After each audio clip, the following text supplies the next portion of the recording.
Hello, everyone. Welcome to today's webinar. I'm Vinnu Deshetty. I am the event tech here at EVA, and I love everything data, tech for conferences, anything to make our jobs as meeting planners a lot easier and a lot faster. And I've got time to kick up my feet. I want to welcome you today. We are going to record this session and we are going to provide you with the slides as well. And we'll also have a resource guide for you guys with all the links, all the spreadsheets, all the goodies that we've got. That'll come to you via email in a couple of days as soon as they're all ready. So welcome. You know, this topic I think has been really trending our communities. We're all trying to figure out what do we do with our registration fees. I think in the last year, and actually let me ask you guys, you know, how many of you raise your hand if in the last year that your world has just been turned upside down, everything meeting planning wise. You know, the first wave where you had to deal with the cancellations when the pandemic first started, it was like, oh my gosh, now I've got to cancel. Craziness. Then the next thought was, am I going to go virtual? Is that an option that we're going to look at? So a lot of us went virtual, some of us canceled. And then we were trying to figure out when the dust settled, we went through our first virtual event, maybe shifted to doing webinars, more regional events. Now the question is, what are we going to do next? Now that things are starting to open up and definitely people are planning for 2022, we're really looking at what does our strategic plan for meetings look like? Are we doing virtual? Are we going hybrid? Are we doing in person? What does that combination look like? Because we've just been introduced to so many new things. Our members, our attendees, just different modality of being able to attend and engage at a conference, right? Now, the biggest thing that's happened is that, you know, before the pandemic, we all, if you're guilty of this, raise your hand. If you did your conference fees and you kind of had your formula, you knew what you were going to do year over year because your people, your attendees were predictable. You knew when they were going to register, you knew what discounts they were going to want, what the member, you know, what was going to entice them to become a member, to get that reduced conference rate, all of those things, right? We kind of knew what that was happening. When the pandemic happened, all of that went out the window. We didn't know whether people wanted to come to a virtual event. We didn't know at what price point, how far in advance were they going to register. That no longer did they have to like book airline tickets or hotel rooms well in advance to save their space. They now can actually wait a little longer. So now with all of those factors that we're having to deal with, and not only the cost of production, our attendee behavior to purchase and while they're at a conference, all of this is affecting how we look at registration fees. So I'm really excited to have this conversation with you all. If you have any questions, definitely type them out in the chat box. I'll get to them as we can. If you have any stories you'd like to share, I'd love to hear those. One of the reasons I do these webinars is I love taking what I'm learning from others, from our clients, when I'm hearing at different industry events, and being able to have that conversation with people. So definitely chime in when you can. I am actually going to launch a poll. I want to just kind of get a sense of who's in our room. And if I'm looking at a second screen, I guess you guys should be used to this right now. I have a second screen that's actually got a lot of my slides and things. So not ignoring you, just reading my other screen. So let's take a look at the first question. I want to know a little bit about what you guys are thinking about for 22. Are you thinking about doing virtual only? Are you thinking about maybe doing a hybrid event? And now I know hybrid means many things to many people, but in this case, hybrid would be that you would do an in-person event along with a virtual component. Are you going to do an in-person only event, or are you going to do kind of a mixture of all sorts of things? Or you're just not going to do anything, or maybe you're just unsure, which is absolutely fine, right? That's, I think we're all, a lot of us are in that boat. Let's also, the second question as well. So when you're calculating registration fees, and we'll get into some of these factors a little bit later on, but I want to explain to you kind of what I'm looking here. Are you using data, or is it database decisions that you've got from your virtual experience from your attendees? Are you going with your gut? There's nothing wrong with that, because I know time is of the essence, and sometimes you don't have the luxury of doing a deep dive analysis. It's okay. Maybe you're bored. You know, I know a lot of us have boards that are very, shall we say, influential in setting the tone of what our conferences are and what those fees are. But they also have a good pulse on what's going on with their peers and in the industry. And then surveys. Are you doing any surveys to kind of garner what your attendees are looking for? Maybe you're still trying to figure out, and if you've got something other, I'd love to hear that in the chat, what your other is. And then in terms of pricing model, and again, we'll go through this in the session today, but are you looking at passing your cost completely 100% to the attendees, or do you really rely on your exhibitors and sponsors to help offset a lot of the costs so that you can make your conference a little bit more affordable or reasonable for your attendees? And then because education is such an important part of your organization, does your organization just kind of absorb some of those costs and try to figure out what is a reasonable cost to charge your attendees? And then again, it's okay to say you're not sure. That's what today's all about, kind of going through that process. So take some time, fill that out, and we'll come back to that and we'll revisit, see how our group here is doing. So let's go on to the first slide. So these are the main things that we're going to cover today. Some of your cost factors that's going to go into your calculation. What's the value proposition that you're giving to attendees? We'll go over the pricing models, and I'll give you 5 things that you definitely want to do when you're doing your new calculation, okay? Now, one of my favorite reports that's out there in the industry is done by MGI, Marketing General Incorporated. If you haven't checked out their report, it's a must-see. So I'll send you the link to this. But what it does is they send out an invitation to complete this massive research survey out to over 1,000 associations. And this report this year got back over 600 unique associations responded back. Now, this report tells you a lot of great details, and I pulled out some of the things that are relevant to our conversation today.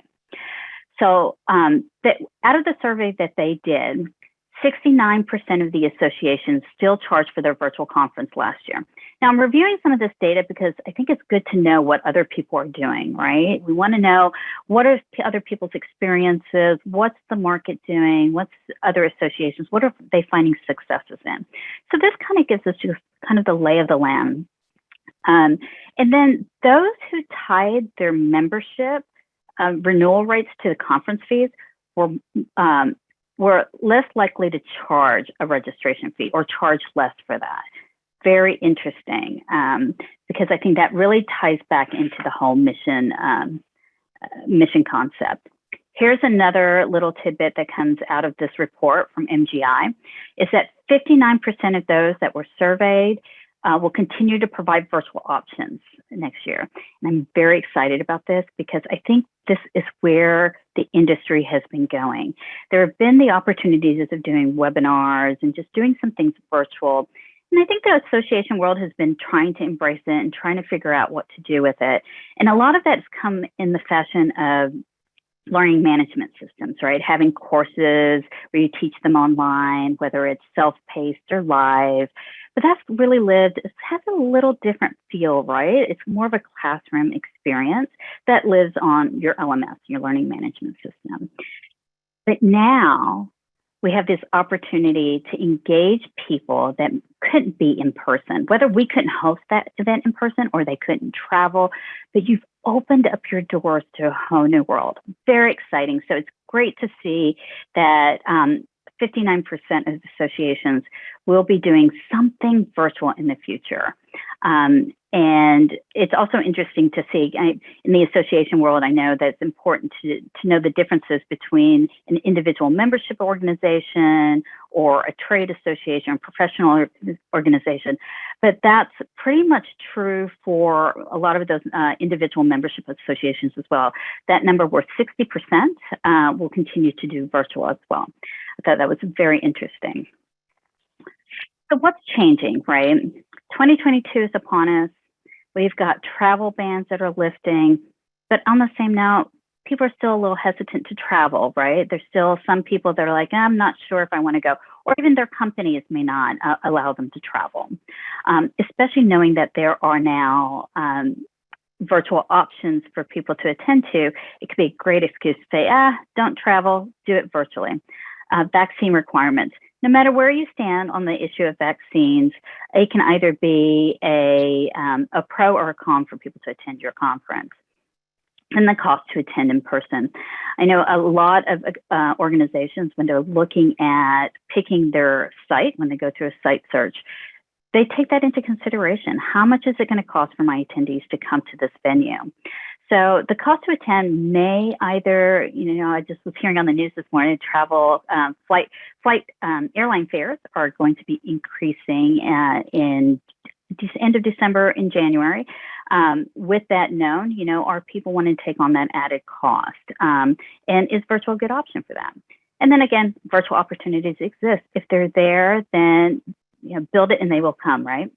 And then also just associations in general, just offering these different types of opportunities and trying to figuring out what is the right kind of modality, whether it's virtual, in person, or hybrid, whatever, what is the best fit for your people? So a lot of that's what's happening. And I know a lot of you are thinking about that and trying to figure out what that's going to look like. So with all of that on top of your mind, you've also got to figure out what your cost factors are, right?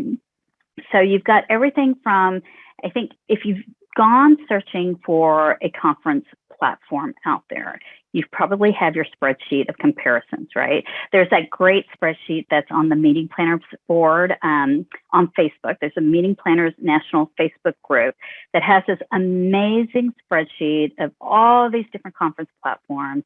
And it just kind of just tells them what the different features are, the pros, the cons, and all of that. And along with that are some estimated costs. But if you've gone through the search, you've probably broken it down too. So you're looking at your software costs. And if you do hybrid, what equipment do you need on site to stream out and stream in? And then your labor. So you've got your AV labor, right? If you're going to do something on site, you're going to need to have somebody running that camera. If you didn't already have a cameraman there or an AV tech, that's something that you're going to look at. But not only with your AV team, highly recommend, having done hybrid events, that you think about having your virtual conference platform provider have somebody on site to coordinate between the AV, your stage manager, and what's going to go online. It is a whole production.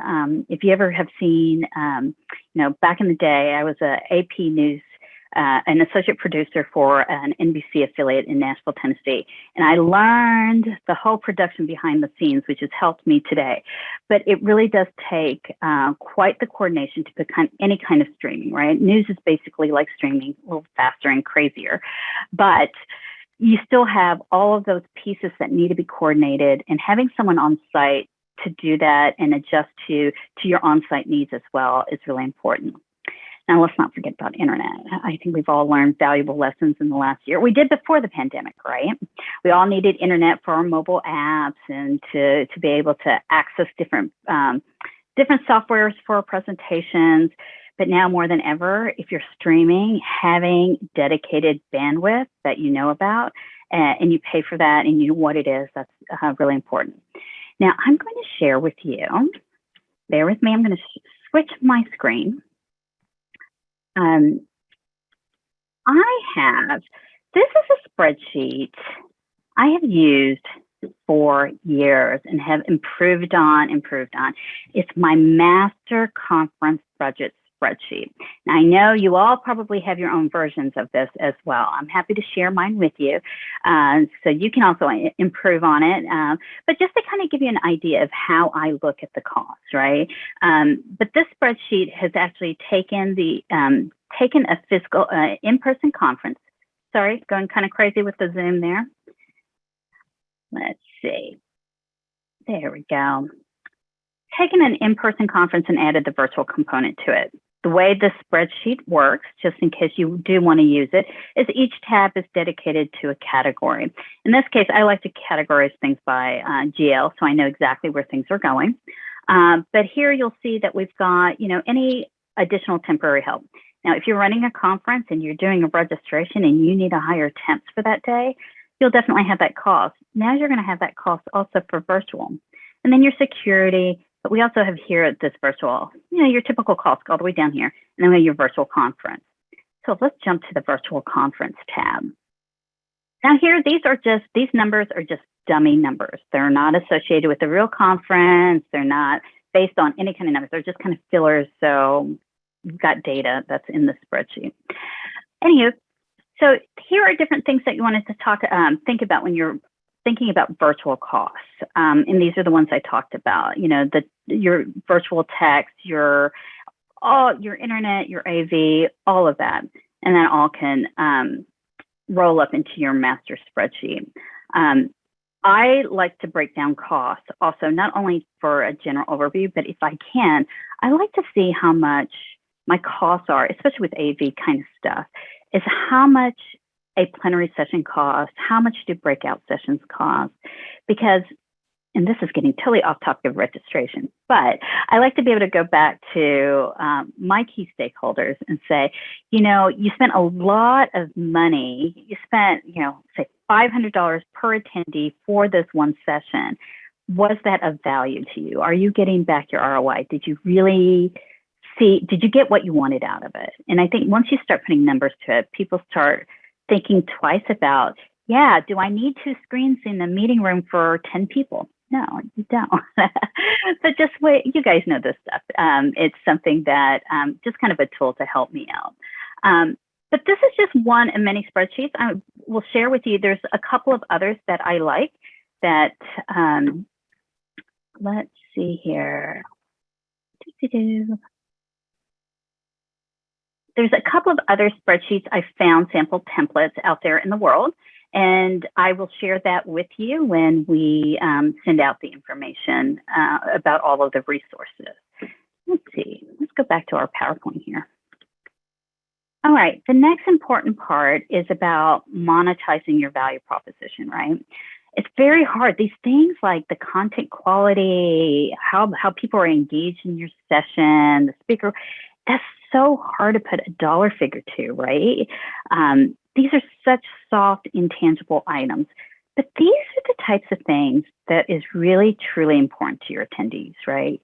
If you're not already, you most likely are, you're probably asking in your post-conference survey or in your post-session survey, asking various questions. Did you like this topic? Did you like the speaker? Will you use this information in your job? Those kind of questions. Whatever those questions are, those data points will tell you so much about what your attendees are valuing in your organization. For example, here, some of the key things that I like to consider when I'm looking at the value proposition is the content quality. Is this content that people are willing to, if it's an in-person event, are they willing to travel to? Or if it's virtual, are they going to sign on to watch this? I think we've all experienced with virtual conferences and sessions, it's that much easier to press play and walk away. So how do you figure out, how do you engage them, right? And that's exactly with the engagement within a session. Are they looking for just talking heads, or do they actually want to be involved in the conversation? Networking outside of the rooms, how much of that do they want? Do they want to connect with their peers? There's a lot of reports out there about how that's why attendees go to conferences. Now, I don't know that's true for 100% of the conferences. I think there are conferences where people go for the education, and then there are conferences where there's a mix of it as well, right? A lot of innovation, a lot of just networking and advancement in industry is due to networking, right? Like people making those connections and having those conversations. But that's a whole nother topic. But speaker quality, do you have a speaker that really can deliver what your attendees are looking for? Quantity of sessions, are people looking to get all of their CE credits in one sitting, right? Or is it really a quality that matters? And then the CE credits, of course. Now, the way I do this, so what you see here is you've got the value propositions here in the first column, And then the value to the attendee, I put a percentage value to this. Usually I get this from my surveys that I've done out to attendees, but this is also just a good practice for you, your organization, your leadership to say, okay, this is kind of where we think they are. This is going with your gut. It's okay. And then you're going to rate here exactly where you stand in that, right? So let's say your attendees expect good quality content, right? That's 100%. But let's say you rate it and you develop a scale. First, you got to develop a scale, right?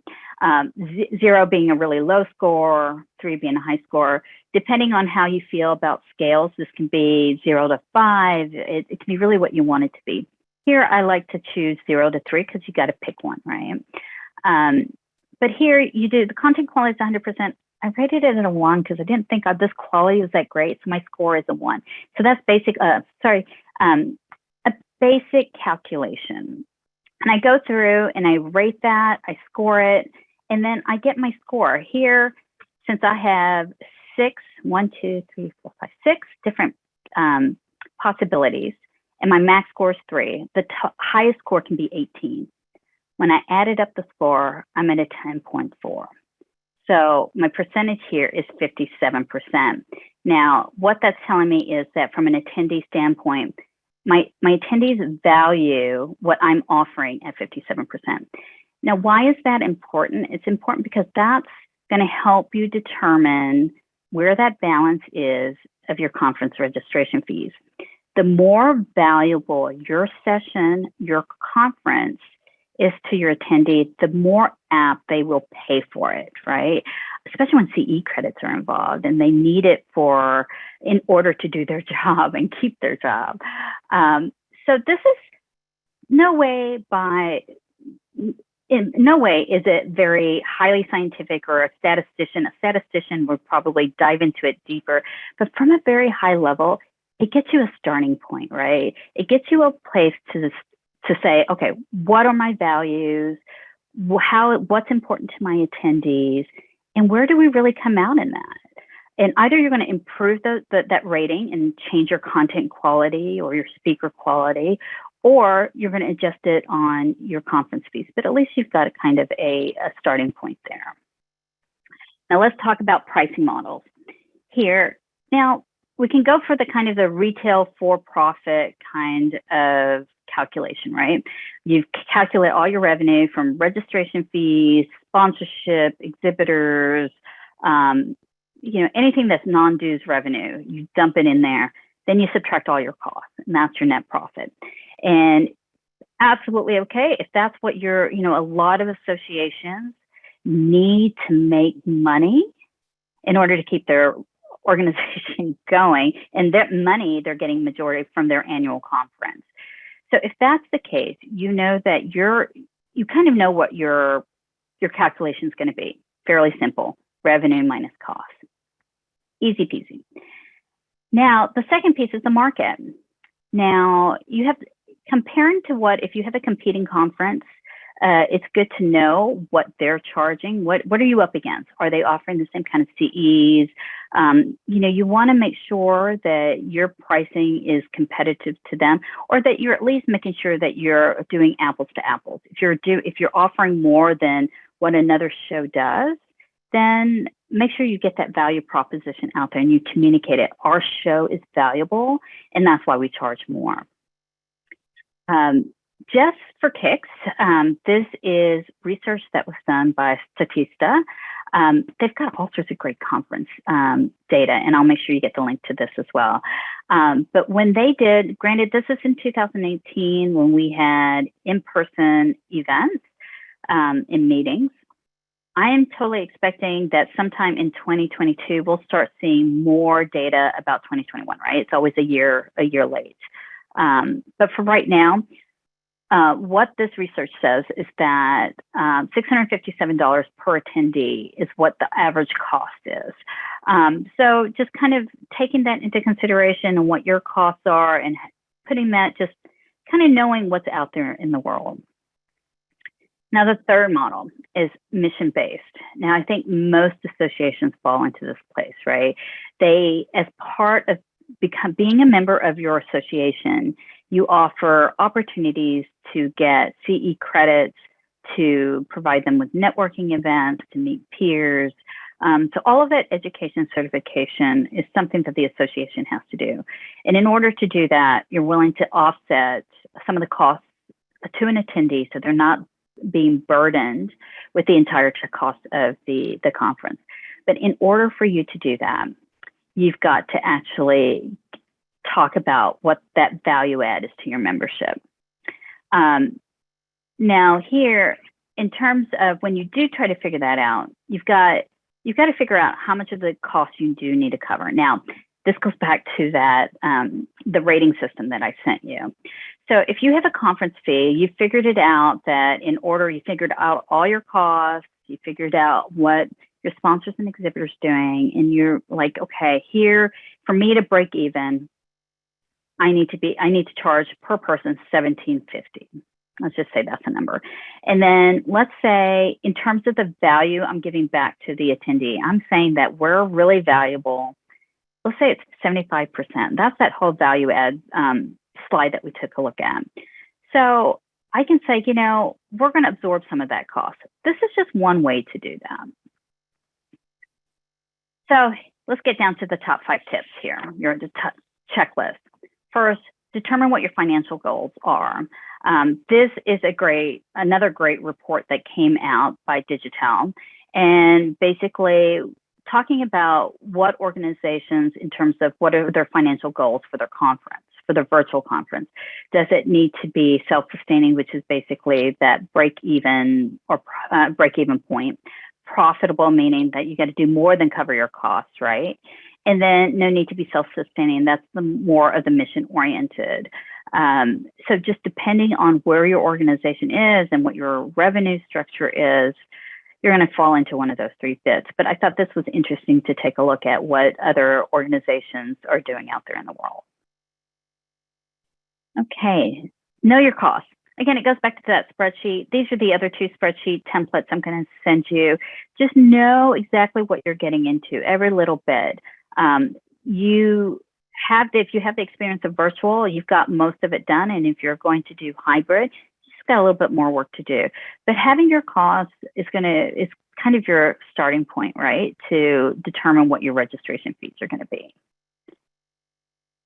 Highly recommend surveying your attendees, not only from how satisfied they were with the past or the current conference that they're attending, right?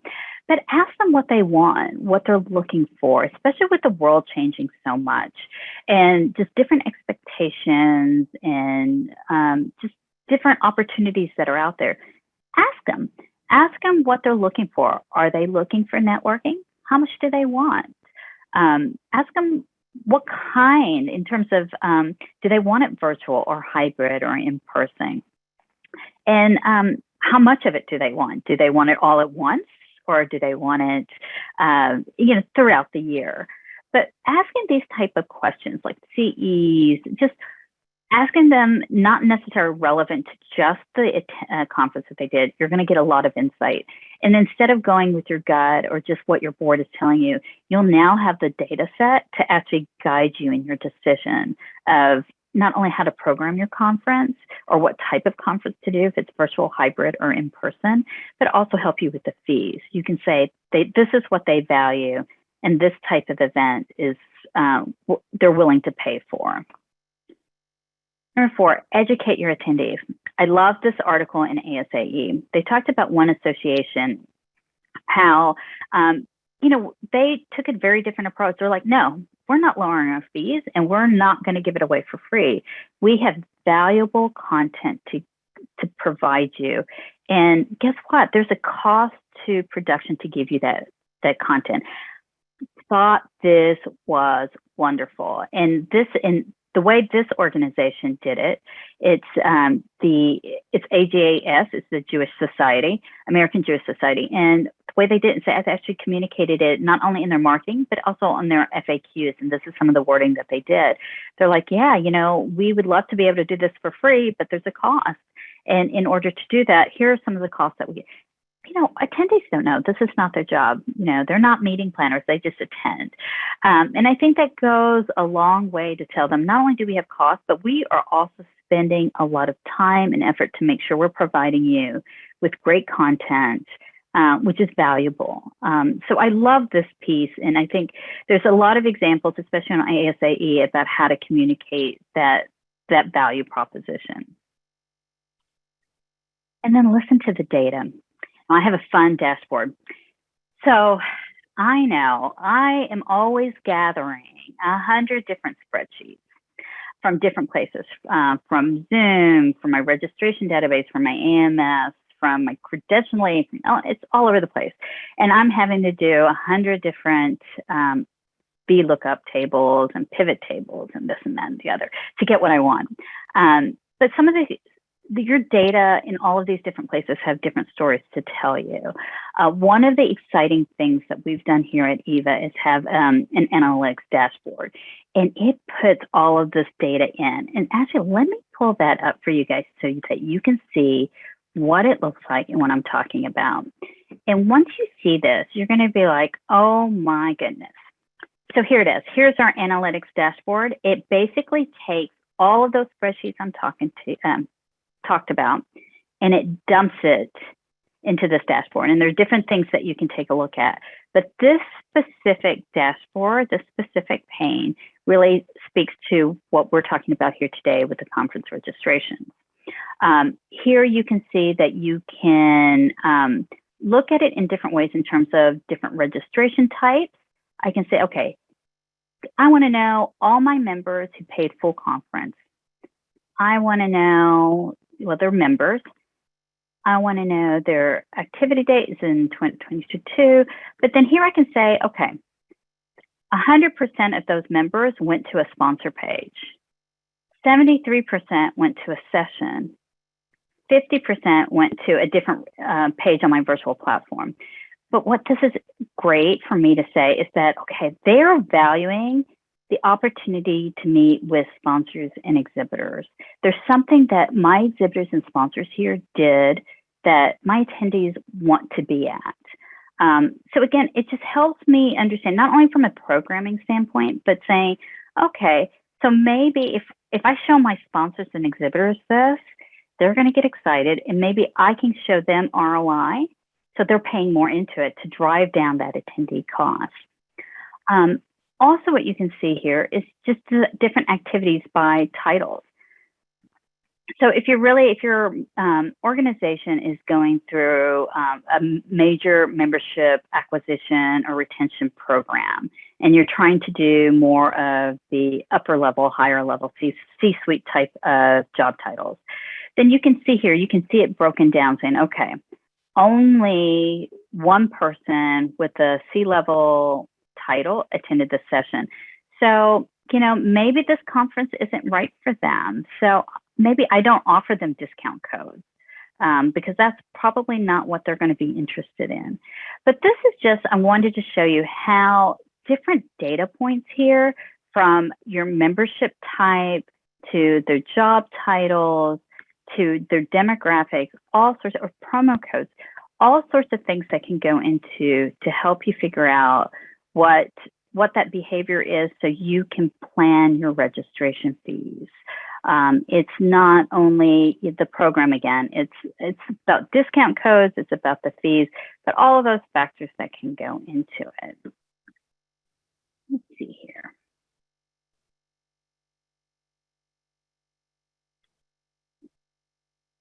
So that was the last tip. Now, let's get back to, let me share this poll with you guys so you can see who's in the room and share the results. So it looks like a lot of you are going to do a mix. So knowing how to calculate that difference value between your virtual, hybrid, and in person, what to do. Cost is a factor, but also that experience, right? And then a lot of you going with your gut. And I'm glad to see that you're using the data. The data is really important. And for those of you that are trying to figure out, if you don't necessarily have a great dashboard like I showed you, it's not hard to get. If you've had past, it doesn't even have to be virtual, right? Taking some of the data from your past events and being able to look at that and say, what was popular? What are people paying for? Even discount codes can tell you a lot. So take a look at that. And then the pricing model and pass through the cost to monthly attendees. Totally get it. You know, it's hard to be in the red, in the red with an event, because that means somewhere else in the association or organization, you've got to cover those costs. And depending on your group, that may or may not be a financial philosophy that your leadership takes. So knowing what your leadership, your board, what they set as those financial responsibilities will be really important. So I hope that you enjoyed today. We will share all of the information, all of the links. Hopefully it's helpful to you. If you have any questions, you're welcome to ask. I do have one question here. Let's see. Someone asked about what was the ASAE resource you showed about virtual events? Yes, that is an article that was a blog about how one organization said, no, we're not lowering our fees and giving it, we're providing you value. So I'll make sure you get that in the email that we send out. It's an interesting article. And then also all of the other things. But I thank you all for joining me today. We will continue to do different types of webinars on different topics. So definitely take a look at our website at evareg.com/webinars. We've got a whole list of things coming up.